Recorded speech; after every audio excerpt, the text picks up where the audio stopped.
বাড়ি ফাঁকা পেয়ে কাজের ছেলের সাথে স্কুল পড়ুয়া ছাত্রী এমন একটি কাজ করবে বাড়ির কেউ কল্পনাও করতে পারেনি। কেউ বাড়িতে নেই, এই সুযোগে দেখেন সেই স্কুল ছাত্রী সুযোগ দিল কাজের ছেলেকে। আর কাজের ছেলেও এইদিকে ওইদিকে তাকিয়ে সে ভালোভাবে দেখতেছে যে আজকে ছোট ম্যাডাম ছাড়া বাড়িতে কেউ নেই। এই সুযোগটা সেই কাজের ছেলেও নিতে চাচ্ছে। ভাই, কথায় আছে, আপনি যদি কাউকে সুযোগ দেন সে তো সেই সুযোগ গ্রহণ করবে। কাজের ছেলে দেখেন, এক পা দুই পা করে সেই স্কুল ছাত্রী তার ছোট ম্যাডামের একদম কাছাকাছি গিয়ে বসলো। আর এরপরে সে যে যে কাজগুলো করবে এসব আপনাদের দেখলে মাথা নষ্ট হয়ে যাবে। খালি একটা জিনিস ভাবেন যে মানুষকে সুযোগ দিলে সে কি না করে। কারণ স্কুল ছাত্রী, সেও চাচ্ছে যেহেতু বাড়ি ফাঁকা, এটাই হচ্ছে সুযোগ। এই সুযোগটা আমি কাজে লাগাবো। আর এই যে কাজের ছেলেটা দেখেন, তারও কিন্তু মাথা নষ্ট যে যেহেতু একটা সুযোগ পেয়েছি, আজকে আমি এই সুযোগটা কাজে লাগাবো। এখন দেখেন, তার মাথায় অন্য চিন্তা, না, এখনই এখানে যাওয়া যাবে না। আগে দেখতে হবে আশেপাশে কেউ আছে কিনা। যেই বলা সেই কাজ।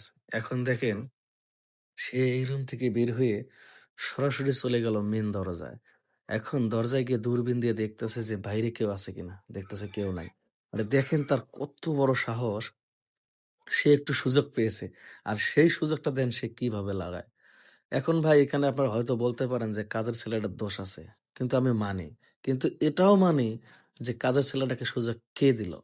দেখেন, এখন কাজের ছেলে ঘুরঘুর করে সব দিকে যখন দেখতেছে যে না, কেউ নেই, এখন কাজের ছেলে অনেক খুশি।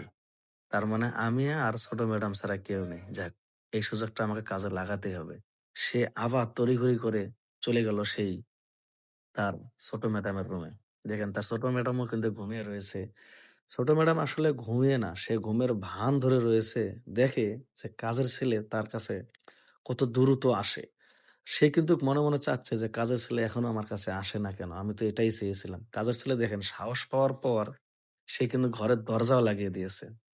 এখন সে ১ পা ২ পা করে এখন সেই ছোট ম্যাডামের কাছে এবার একবারে সাহস পেয়ে সেই খাটের উপরে গিয়ে দেখেন বসলো।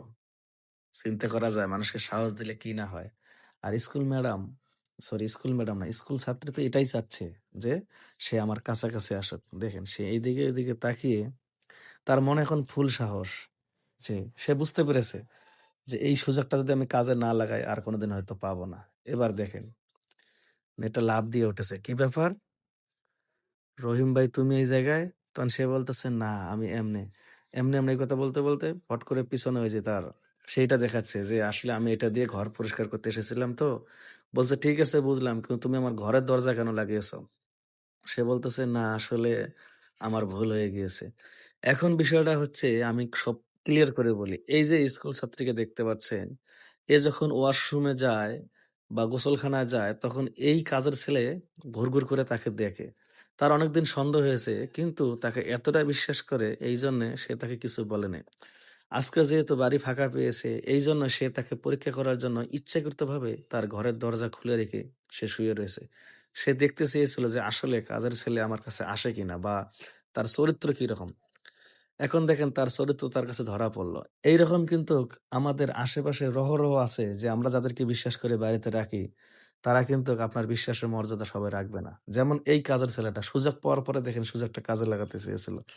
কিন্তু এই যে স্কুল ছাত্রী, সে তাকে এতটা বিশ্বাস করত এবং পুরো পরিবারের লোক তার উপর কিন্তু বিশ্বাস করে। এরকম একটা স্কুল ছাত্রী এরকম একটা মানে মানে বয়স্ক বা প্রাপ্তবয়স্ক একটা মেয়েকে বাড়িতে রেখে গেছে তার ভরসায়। কিন্তু সে দেখেন হিতে বিপরীত করতে চেয়েছিল। তো এই ধরনের ঘটনা যেন আমাদের আশেপাশে না ঘটে, এজন্য প্লিজ ভাই ভিডিওটা শেয়ার করে দিবেন।